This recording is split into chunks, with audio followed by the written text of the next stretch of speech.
Fièvre à virus Ebola, tolérance zéro, les autorités plus que jamais décidées à endiguer sa propagation. À l'aéroport de Bamako-Sénou, les voyageurs sans exception sont soumis au contrôle de température au départ comme à l'arrivée. La star de la musique américaine Akon en visite à Bamako a apprécié le dispositif. Pour de meilleures conditions pour les travailleurs, les négociations entre la centrale syndicale, l'UNTM et le gouvernement se poursuivent jusqu'à l'heure où nous démarrons ce journal. Le point vous sera fait avec notre reporter sur place.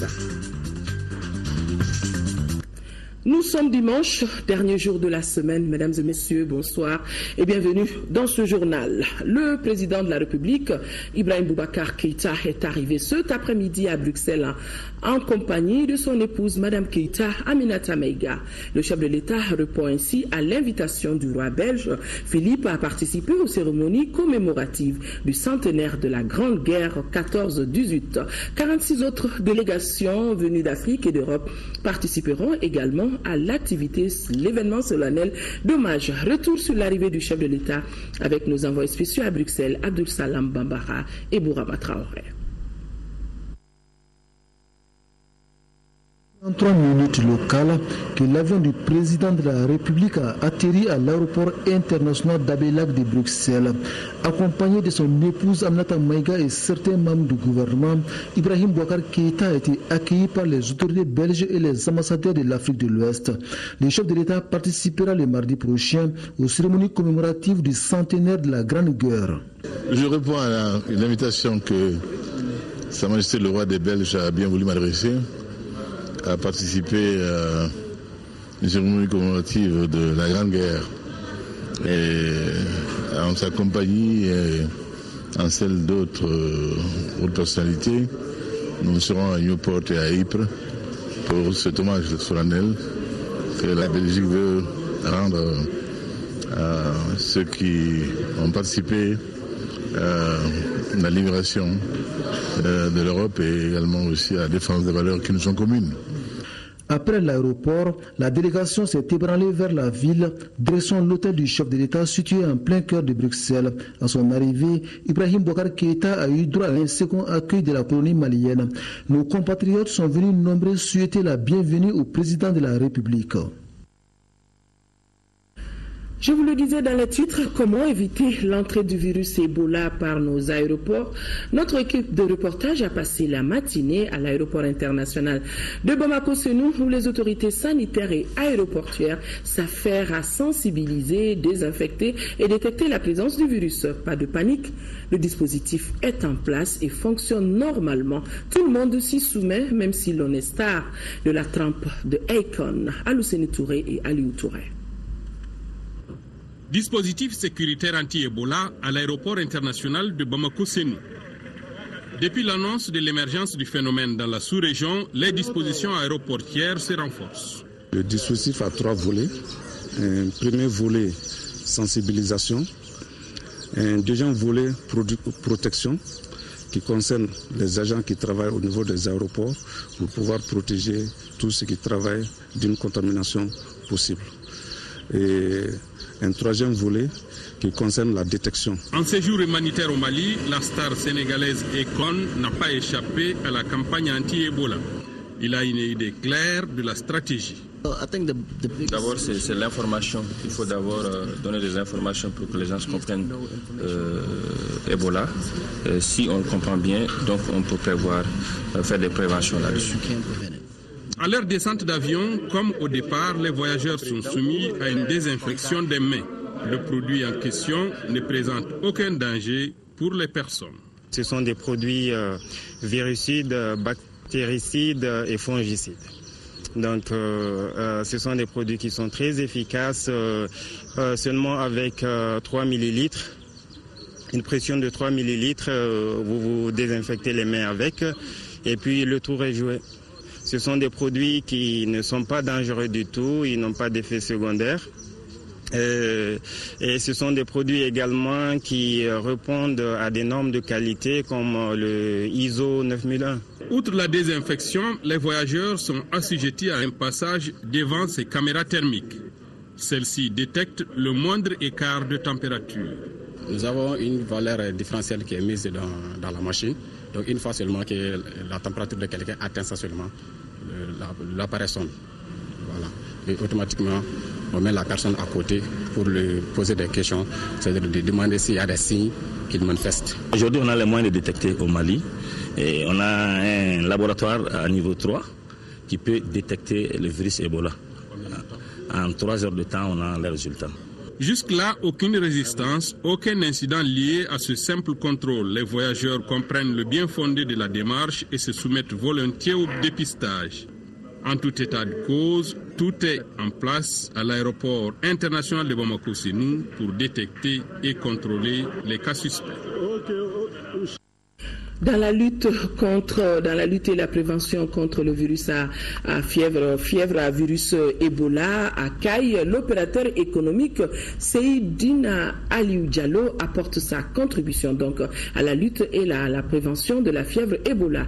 Il vient de remettre un important lot de matériel et de produits désinfectants aux autorités régionales, entreprises privées et lieux de culte. La remise officielle de ce lot composé de pulvérisateurs de javel, de dispositifs de lavage de mains, Mahamadou Aliou Bari depuis Kayes.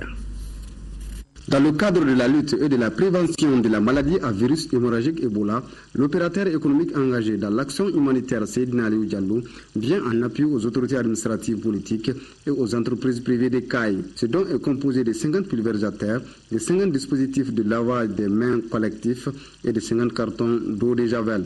Quand on parle d'Ebola, ça c'est désastreux, c'est tout. Donc vraiment, nous avons pensé à ça.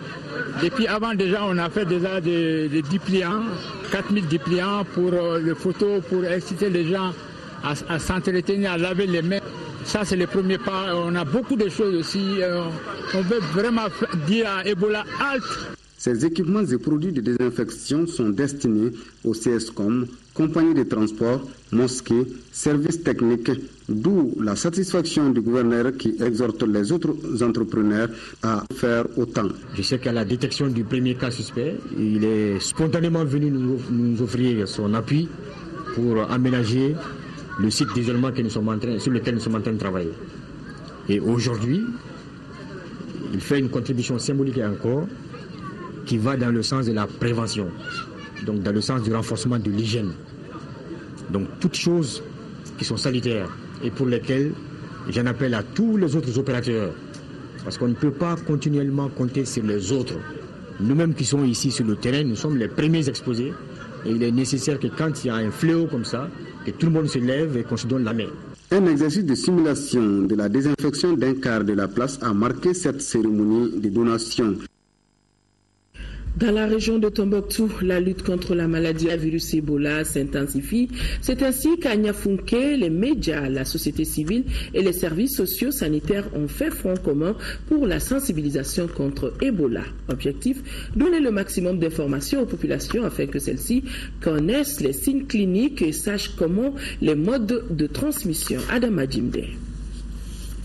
Le district sanitaire de Niafunké est composé d'une vingtaine de centres de santé communautaires. Ici, Ebola est prise plus qu'au sérieux. Les différents acteurs, personnels socio-sanitaires, médias et société civile sont tous dans une dynamique commune de sensibilisation afin que les populations sachent ce que c'est que cette maladie, ses symptômes et ses modes de prévention. Ebola, c'est une catastrophe en réalité. Et son problème, c'est que sa transmission qui est effroyable. Donc ce que nous devons faire nous autres, c'est quoi? C'est la sensibilisation. Préparer la population, ne pas dire que ce n'est pas encore arrivé. Ça peut arriver à tout moment, surtout qu'aujourd'hui nous sommes dans une globalisation. Aujourd'hui tu es aux États-Unis, le même jour tu es à Bamako, tu es à Conakry. Donc il est bon que la population soit préparée, prenne des dispositions sanitaires, c'est-à-dire la propriété surtout, et tenir compte de ce qui arrive. Ceux qui viennent, on ne sait pas qui ne vient pas avec la maladie, qui vient avec la maladie. Donc prendre des dispositions dans ce sens, préparer la population pour au cas où ça va arriver, qu'on sache à quoi s'en tenir. Les radios de proximité ont déjà commencé à relayer des messages de sensibilisation en boucle pendant toute la journée, cela en langue locale. Pour nous, Radio Isaber, il est impérieux de pouvoir donc changer nos programmes, diffuser le maximum de messages d'information et de sensibilisation au sujet donc d'Ebola afin de continuer aussi à préserver nos auditeurs. Les mêmes dispositions sont prises au niveau des structures de santé. On avait déjà commencé un peu le processus d'information et de sensibilisation du personnel ici. Donc on a commencé vraiment par le personnel, les informer et pour qu'ils puissent accentuer les mesures, en tout cas d'hygiène par rapport aux malades.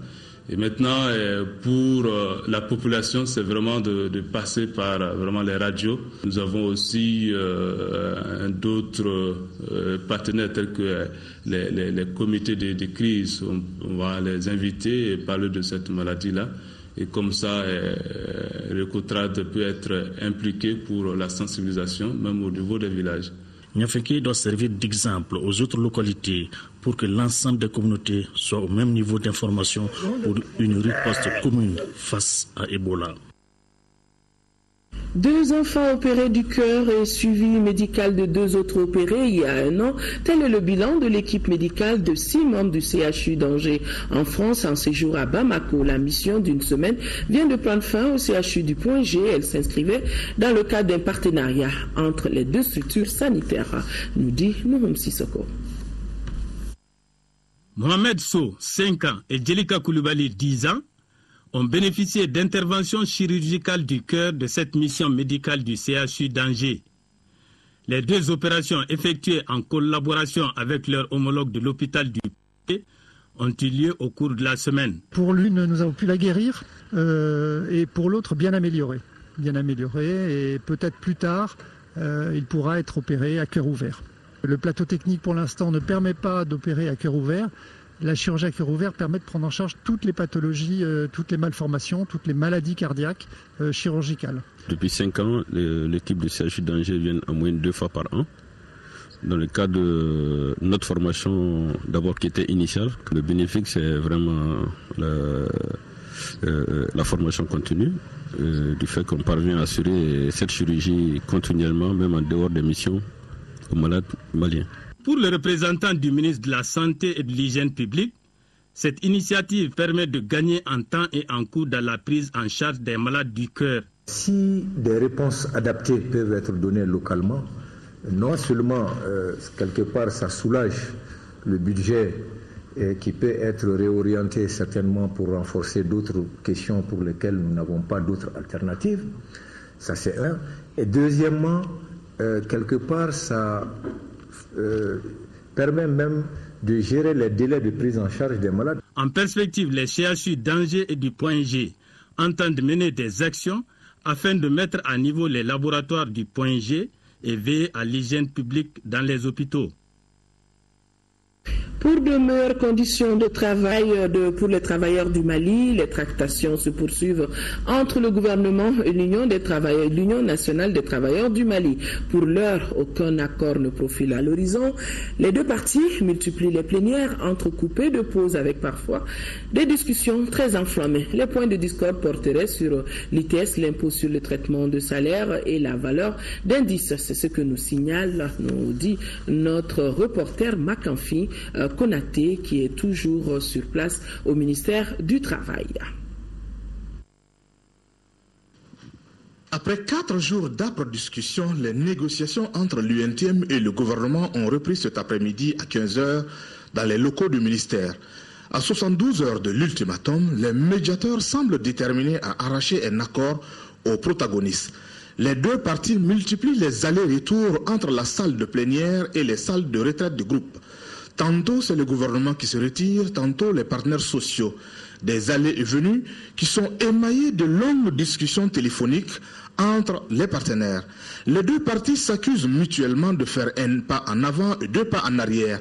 Mais les points de blocage à ce stade est sans conteste l'impôt sur les traitements et les salaires.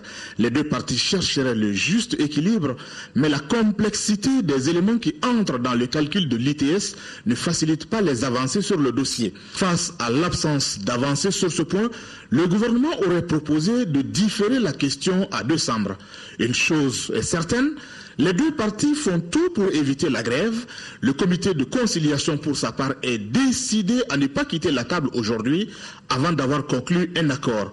En attendant ce probable accord, les coups de fil se multiplient, les journalistes guettent la moindre information et les vendeuses d'arachides font de très bonnes affaires. Nous restons de toute façon à l'écoute, Makamfi Konaté, dès qu'il y aura du nouveau par rapport à ces négociations entre l'Union nationale des travailleurs du Mali et le gouvernement. La retraite des parlementaires maliens à Sélingué a pris fin hier. Au terme des travaux de 5 jours, la retraite a obtenu des résultats satisfaisants dans le cadre de l'élaboration d'un plan stratégique de développement institutionnel.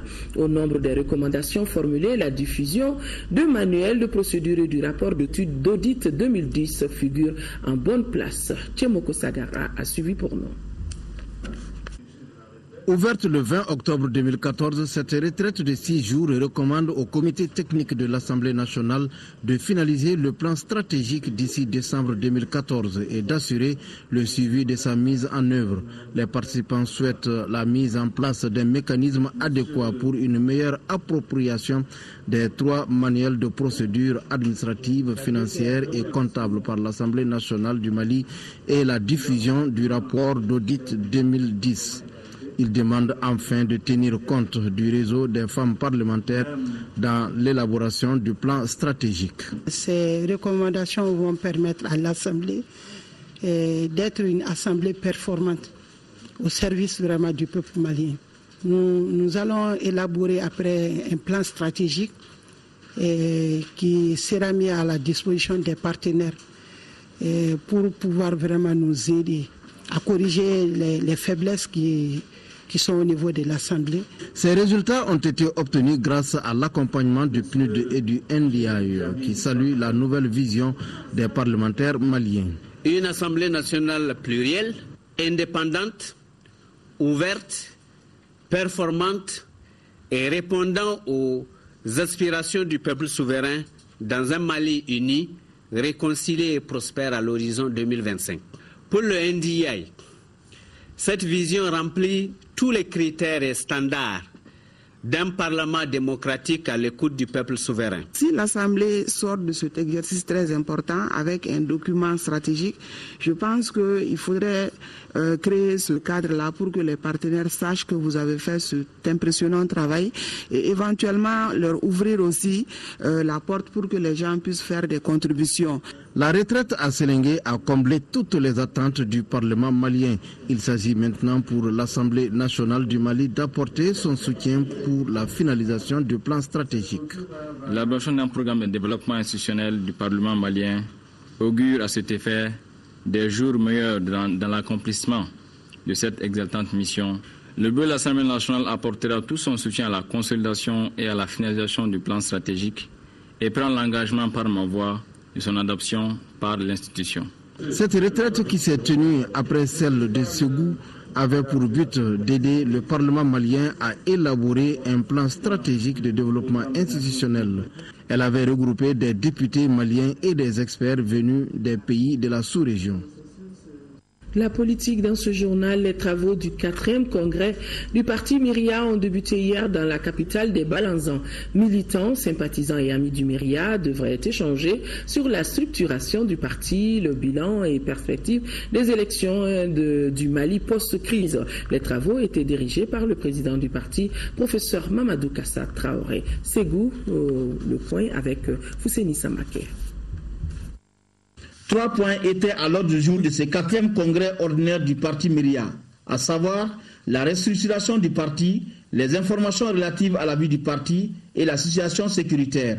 Cette initiative du Bureau national, qui permet un rapprochement entre le sommet et la base, est à coup sûr le gage d'un succès pour un parti qui s'est donné pour mission, entre autres, de consolider et d'approfondir le processus démocratique, de créer les conditions permettant au peuple malien d'assurer son rôle d'agent véritable de développement économique et socio-culturel du pays.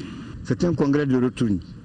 Il vient en général pour discuter sur le travail fait les 4 années par la direction du parti, met une nouvelle équipe en place en tenant compte des modifications qui ont pu avoir lieu pour qu'on puisse toujours avancer en tandem avec toutes les forces du Mali qui travaillent pour la réussite du programme du président Ibrahim Boubacar Keïta. Les responsables du Myria et partis amis ont souhaité des résolutions fortes pour un Mali fort et uni à travers la démocratie renforcée et la discipline budgétaire. Le Myria réaffirme son soutien aux actions du gouvernement pour un Mali libre et apaisé. La restructuration du Myria rentre dans le cadre de la politique générale du Myria. 1. Il faut élargir les bases sociales du parti, c'est-à-dire avoir le maximum de comités dans le tissu social du Mali. Deuxièmement, les former politiquement, animer la structure. Si nous réussissons ce travail, le nombre de nos élus communaux augmentera. La discussion qui a eu lieu pour mettre fin à l'insécurité qu'il y avait dans notre pays ne doit pas du tout viser une fédération, un regroupement carabiné à gauche, à droite. Nous voulons un Mali, un et indivisible. L'Union pour la démocratie et le développement I2D mobilise ses troupes pour le scrutin du 2 novembre prochain, premier tour de l'élection législative partielle dans la circonscription électorale de Yorosso. Le parti a animé hier samedi un meeting, c'était dans la commune rurale de Kouri, en présence d'une forte délégation de la direction du parti et de nombreux militants et sympathisants. Compte rendu, Sekou Konaté. Pour ce premier grand meeting du Parti de la Colombe, l'Union pour la démocratie et le développement, les militantes, militants et sympathisants du parti à Kouri ont répondu massivement à l'appel de la direction. Ils veulent ainsi apporter leur soutien à leur candidat à l'élection législative partielle du 2 novembre prochain dans la circonscription électorale de Yorosso. Mamadou Traoré d'Idemba.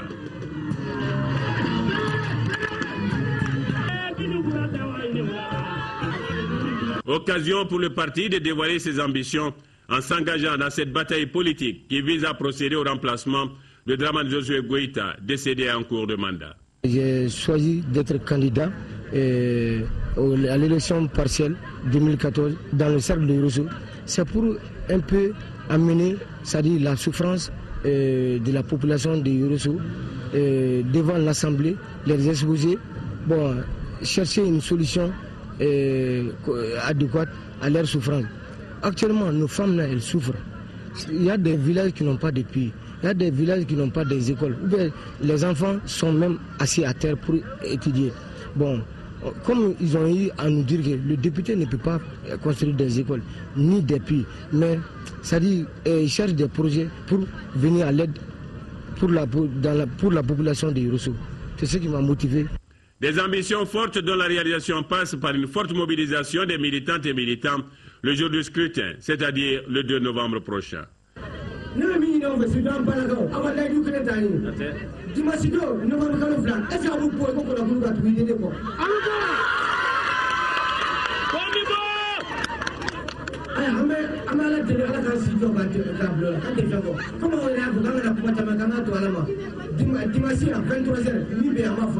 Tout ce que moi j'ai à dire, surtout nos mamans, parce que c'est grâce aux femmes que moi je suis candidat. Donc moi j'attends leur support. Je veux qu'elles sortent massivement le 2 novembre 2014 pour qu'on puisse remporter cette victoire au nom de mon parti IDD. Ce premier grand meeting a également été mis à profit pour informer la famille UDD du déroulement des pourparlers intermaliens d'Alger et de lancer un message aux populations par rapport à la prévention contre la fièvre hémorragique à virus Ebola. Le président du Comité national de l'égal accès aux médias d'État invite les candidats et les représentants des partis politiques dont les noms suivent à se présenter au siège de l'organe demain lundi 27 octobre pour l'enregistrement de leur message de campagne. 9h, M. Joe Koïta du parti Yélema. 9h30, M. Mamadou Doumbia du PDS. 10h, M. Mamadou Traoré de l'UDD. 10h30, M. Zanga Goïta de la CODEM. 11h, M. Opré Makuno, RPDM. Après ce journal, vous pourrez suivre les messages de campagne des candidats de l'APM Maliko. Nous sommes en troisième région, restons-y pour dire que les personnes du troisième âge de la région de Sikasso réaffirment leur attachement à l'unicité de notre pays et leur soutien au gouvernement de la République du Mali. C'était hier à travers une marche en ce mois de solidarité et de lutte contre l'exclusion. Elles ont remis aux autorités régionales une déclaration. C'était en présence du parrain régional qui n'est autre que Khalifa Sanogo, PDG de la CMDT. Compte rendu, Sekou Konaté. Par cette marche partie du stade municipal, les personnes âgées de Sikasso ont voulu apporter leur soutien aux initiatives de paix des plus hautes autorités du Mali au moment où des pourparlers intermaliens sont en cours. Femmes et hommes du troisième âge ont donc bravé le soleil pour se faire entendre. Ils ont au gouvernorat, face aux autorités régionales, réaffirmé leur attachement à l'unicité du pays. Un acte citoyen, un cri de cœur à l'adresse des plus hautes autorités du pays pour clamer non à une quelconque autonomie, non au fédéralisme, oui à l'unicité. Coïncidant avec les activités du mois de la solidarité et de la lutte contre l'exclusion, le parrain régional n'a pas manqué de magnifier ce geste des personnes âgées. C'est un geste fort, c'est un signal fort qu'il faut apprécier à sa juste valeur. C'est aussi un message lancé à nous autres, génération montante, et pour que nous tenions bon, que nous ne soyons pas les fossoyeurs de ce qu'ils nous ont légué. Et l'autorité régionale de saluer l'acte tout en lançant cette invite. Nous vous remercions très sincèrement de cette marche. Et nous ne pouvons que prier le bon Dieu pour que vous puissiez continuer à être à nos côtés, à nous conseiller, à faire des bénédictions pour le pays, mais surtout à guider les pas des générations, des jeunes générations, puisque nous avons toujours besoin de vos conseils, de vos riches expériences. Une marche à l'allure de leur âge, dans le calme, bien encadrée par les services de police qui aura marqué plus d'un Sikassois.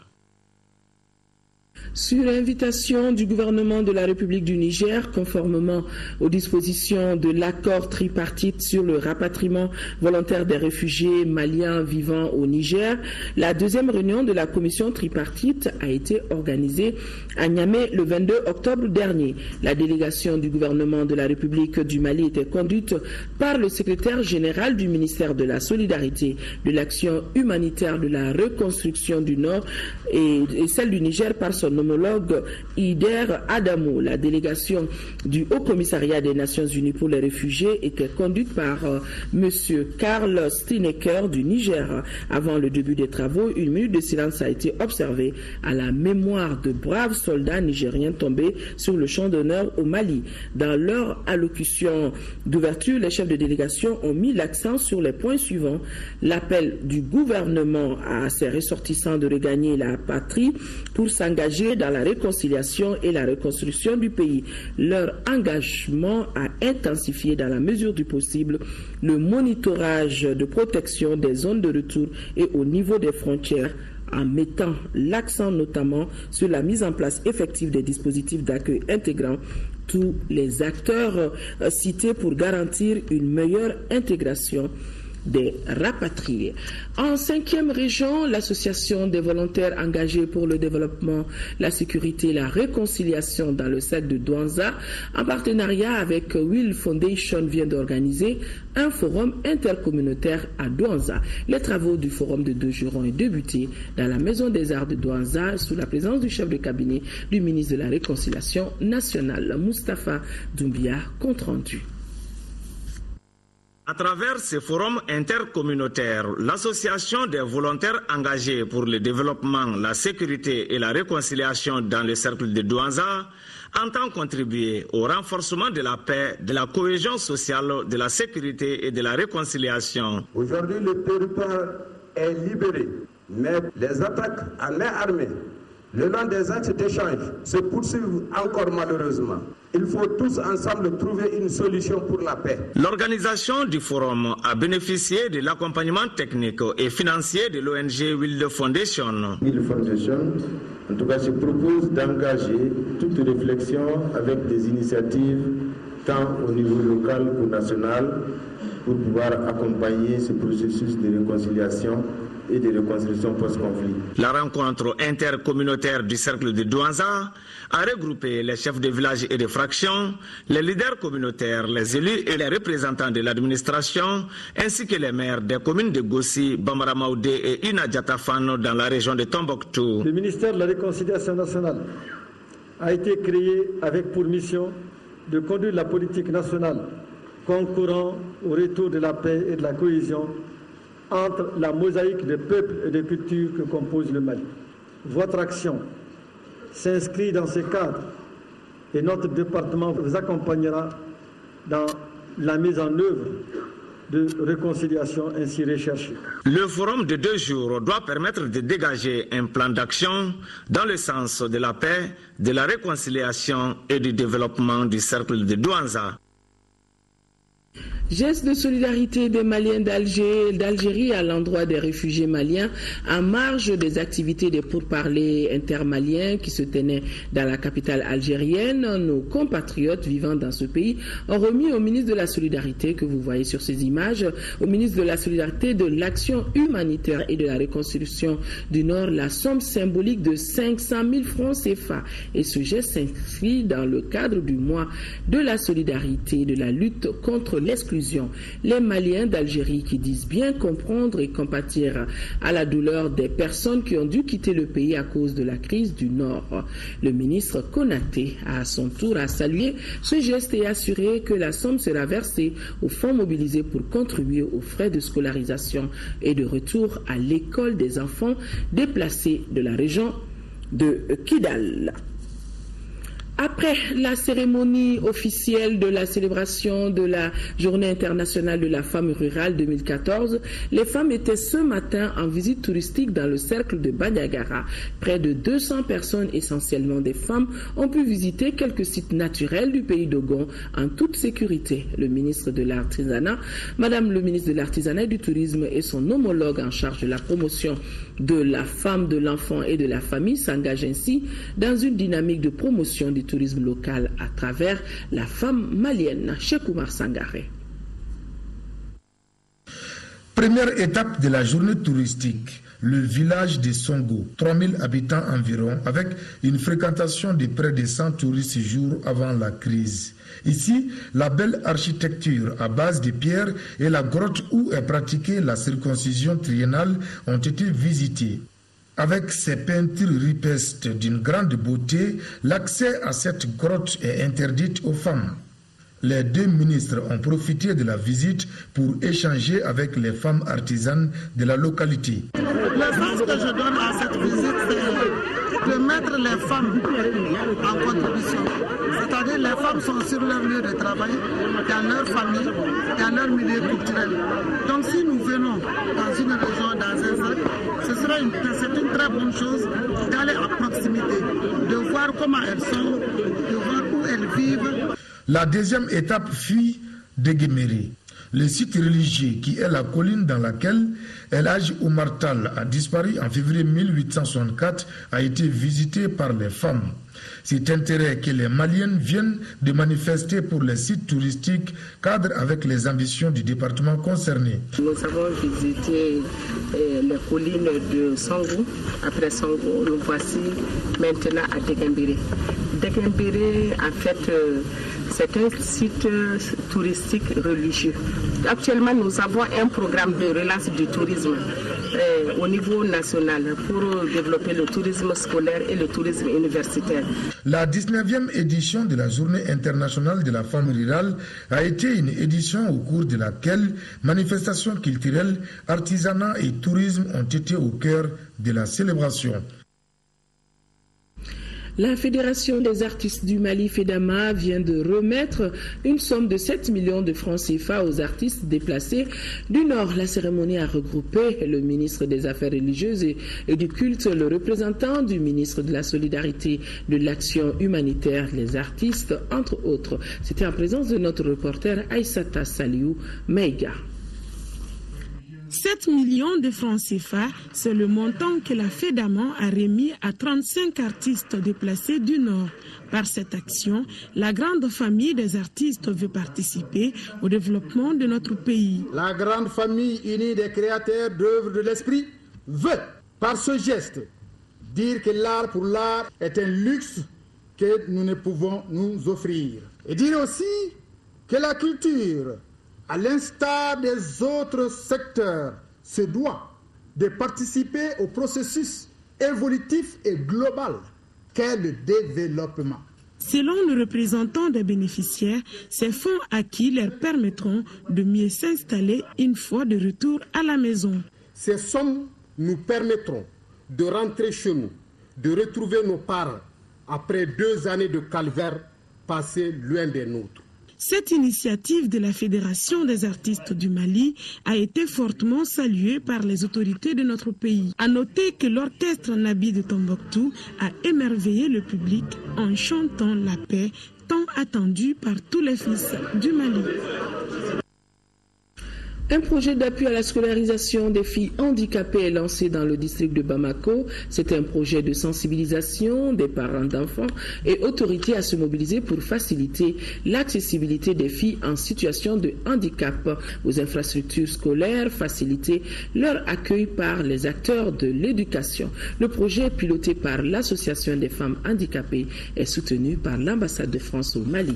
Adama Koulibaly, compte rendu.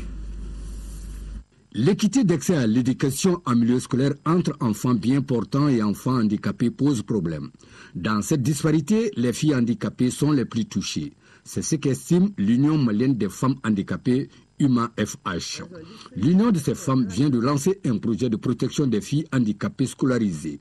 Le projet aura comme activité de lutter contre les obstacles qui peuvent nuire à la fille handicapée de poursuivre ses études. Il s'agira alors de sensibiliser les acteurs de l'école pour la prise en compte de la spécificité du handicap, en accordant une attention particulière à la fille handicapée, en lui accordant le temps nécessaire pour sa compréhension, sans tomber bien sûr dans la complaisance. Dans cette lutte pour la scolarisation des filles handicapées, l'ambassade de France est prête à apporter son soutien. Votre initiative généreuse va permettre de mieux connaître les obligations légales, mais aussi et surtout le potentiel d'éducabilité de ses futurs élèves et la nature des démarches pédagogiques que tout enseignant, quel qu'il soit, homme ou femme, doit mettre en œuvre. Le ministère de l'Éducation rassure l'Association des femmes handicapées avec l'annonce de la création d'une structure d'intégration des enfants handicapés en milieu scolaire. Cet encadrement moral commence avant 6 ans. S'ils ne comprennent pas, s'ils ne se côtoient pas, s'ils ne coopèrent pas d'une manière générale, ce n'est pas après 6 ans que nous allons commencer à faire ce travail. L'UMA-FH, créé depuis 1999, a comme mission d'œuvrer pour l'amélioration des conditions de travail des personnes handicapées, surtout des femmes en situation de handicap. Le programme d'appui à la croissance économique et promotion de l'emploi stimulé par le secteur privé du Mali a tenu mardi dernier sa 2e réunion. Ce programme vise un renforcement de la compétitivité dans le secteur privé malien dans un environnement favorable. Isaac Tchenou.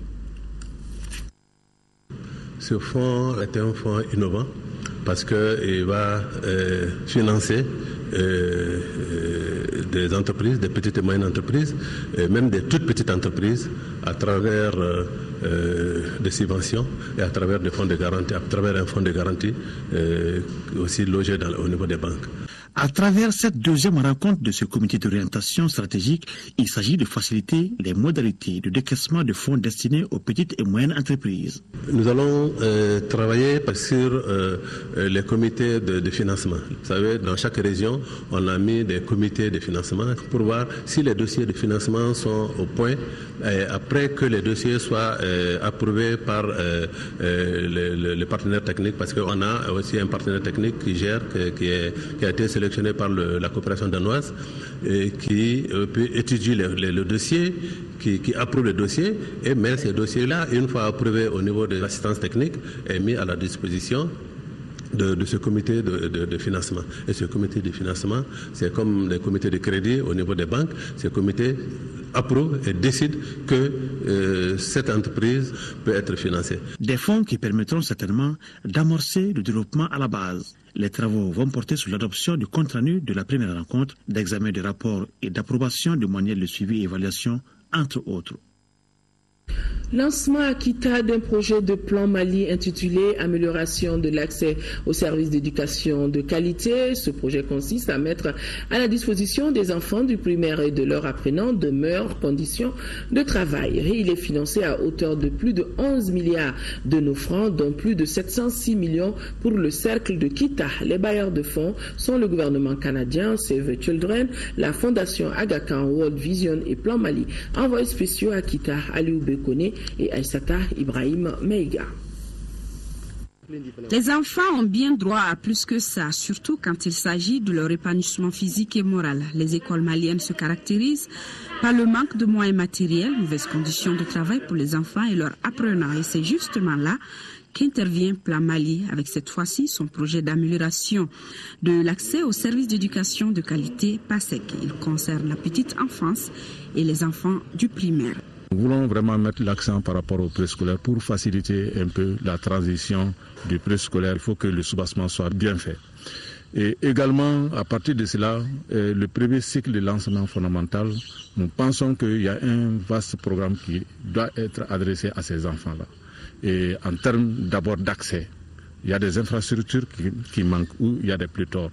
Donc il faut améliorer ces conditions pour aussi que l'école soit assez attrayante. Construction et équipement d'infrastructures, alimentation scolaire, accès à l'eau, l'hygiène et à l'assainissement et gouvernance.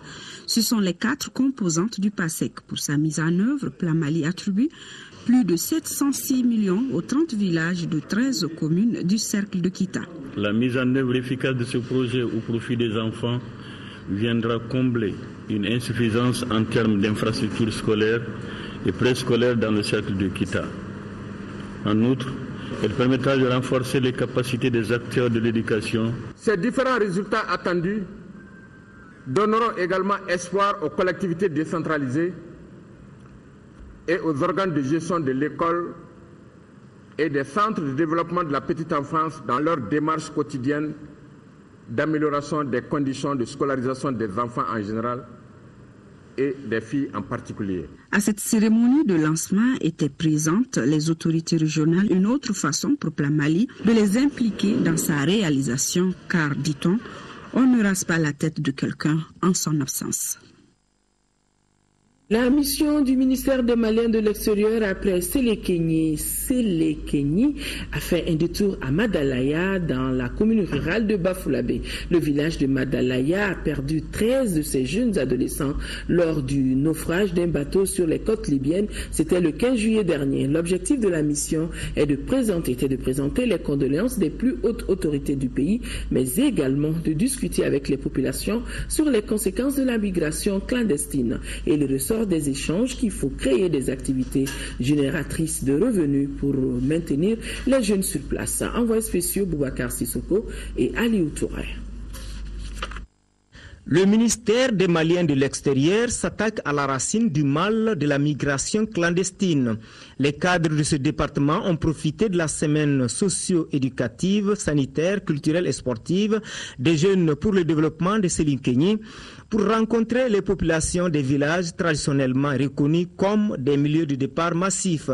Les échanges sans détour ont abordé le sujet. Les avantages de la migration sont certes visibles avec quelques maisons et infrastructures de développement à la base, comme les écoles, les centres de santé. Mais avec la crise économique mondiale, la migration, quelle que soit la forme, ne peut plus reconnaître les populations. Les jeunes doivent être maintenus sur place à travers des projets porteurs et des activités de maraîchage. Kampa Diaby de Madalaya est un exemple de réussite. Rentré de la France, il s'est lancé dans le maraîchage et l'arboriculture. J'ai décidé de rester dans mon pays, travailler la terre pour pouvoir réussir et montrer l'exemple aux autres qu'on peut réussir ce soir. J'ai besoin d'aide pour aménager mon jardin. Cette démarche du département en charge des Maliens de l'extérieur permet de savoir les besoins réels des populations en matière de développement local. Il faudrait donc humaniser la migration. Ce n'est vraiment pas la peine d'aller se tuer à la mer, d'aller se jeter vraiment à la mer. Monsieur Diaby est parti en France. Il a vu qu'il ne pouvait pas réussir là-bas. Il a la terre, il a l'eau, il a tout chez lui. Il a compris ça et il est revenu travailler la terre de ses pères. Et aujourd'hui, je pense que c'est toute la communauté du Madalaya qui est fière de lui. Il paraît qu'il n'y a pas seulement ce jardin, il y a d'autres jardins qu'il a. Il fait des pintades, il fait beaucoup d'autres choses. Il a des boutiques. La principale équation à résoudre, c'est celle des voies de communication dans ces milieux. Pour un tronçon de 30 km entre Selinkenyi et Madalaya, il te faut 2h30. Une nouvelle approche pour l'obtention de l'eau potable dans les communes. WaterAid fait la promotion de la potabilisation de l'eau de boisson qui se fait après un traitement au chlore. Envoyés spéciaux, Moïse Traoré et Aliou Bekone. La potabilisation de l'eau de boisson est possible à travers son traitement au chlore. Le personnel du centre de santé de référence de Kolokani, qui en fait démonstration, est formé depuis 3 mois dans le cadre du projet de réplication de l'approche Watasol, Rawata de WaterAid. La plupart de nos puits là sont des puits traditionnels, des puits ouverts à ciel, qui ne sont même pas fermés. Donc l'eau de ces puits-là n'est pas du tout de l'eau potable. Nous demandons si on peut avoir d'autres machines pour la production du chlore, même dans les villages là. Parce que le chlore qu'on va produire tout de suite, les paysans n'ont pas à mesure de produire parce qu'ils n'ont pas d'appareil. C'est au centre de santé qu'on va produire le chlore pour envoyer ça aux paysans. Outre les animateurs de la mairie, des volontaires villageois auront à disséminer l'approche. L'atelier de 3 jours consacre le lancement du projet expérimental de 10 millions qui pendant 2 ans va couvrir 2 des 47 villages de la commune rurale. Djondjoïla et Konkan totalisent 1757 habitants. La chlorisation de l'eau va nous permettre d'être au rendez-vous par rapport à la qualité que nous aurons souhaité avoir pour éviter tous les problèmes liés à l'eau insalubre que nous consommons. Le suivi, bien sûr, se fait déjà avec l'unité technique. Il y a une unité technique qui est fortement impliquée, qui est une unité technique qui travaille aussi bien sur la commune de Kolokani que de la commune de Tchoribougou depuis quelques années, depuis une dizaine d'années. Donc, plus le suivi qui est fait directement par les agents de WaterAid. Avant le lancement du projet par le sous-préfet central, le chef de village et le maire ont souligné le nouvel espoir que suscite le projet. L'atelier définit les responsabilités de chaque acteur avant de valider les outils de la stratégie d'intervention. La mission en charge de la sensibilisation de l'adhésion du personnel militaire à Amo Assurance Maladie Obligatoire est arrivée à Tombouctou. La délégation conduite par le chef d'état-major général adjoint des armées qui est à Tombouctou était donc à Tombouctou pour apporter des explications sur les avantages de l'AMO, le taux de prélèvement et les différentes pièces à fournir. Les responsables de la CANAM se réjouissent de la rencontre de Tombouctou. Tombouctou, compte rendu, Yeya Tandina. Ces militaires, hommes de rang, sous-officiers et officiers de Tombouctou sont venus à l'écoute du commandement. Objectif, recevoir d'amples explications sur l'assurance maladie obligatoire AMO. Les débats ont porté sur, entre autres, les avantages liés à l'AMO, le taux de prélèvement sur les salaires et les pièces à fournir. Au finish, le message a bien passé. Depuis longtemps, l'assurance maladie est un programme qui avait été initié par le gouvernement de la République du Mali, mais au bénéfice des travailleurs. Et il y avait eu des problèmes à un moment donné par rapport à l'adhésion des forces armées due à la crise que nous avons vécue. Et maintenant, l'occasion est bonne pour nous de venir à Tombouctou ici, une mission qui nous conduit d'ailleurs sur beaucoup d'autres endroits, beaucoup d'autres garnisons, mais pour expliquer le mécanisme de l'assurance maladie et quels sont les principes par lesquels les forces armées vont adhérer à cette assurance. AMO va nous aider à résoudre le problème sanitaire dans le milieu militaire, notamment sur la prise en charge du militaire de sa famille, les ayants droit et les ayants en cause. Cette démarche auprès des militaires a été bien appréciée par les responsables de la CANAM. Nous pouvons dire que le message que nous avons véhiculé a été bien reçu et que les explications nécessaires ont été apportées et nous espérons une adhésion totale de tout le personnel militaire de la région. Je suis entièrement satisfait par rapport à cette rencontre qu'on vient de tenir tout de suite avec l'ensemble des militaires de la région. Cette étape de Tombouctou rentre dans le cadre d'une campagne de sensibilisation du ministère de la Défense et CANAM auprès des forces armées de notre pays. Voilà, mesdames et messieurs, c'est donc tout pour ce journal. Merci de l'avoir suivi. Demain, une autre semaine, une nouvelle semaine commence. 10h, 13h, Mohamed Touré, Aïssata Ibrahim Meiga pour les éditions de la nuit. Excellente nuit à vous tous. Au revoir. Merci.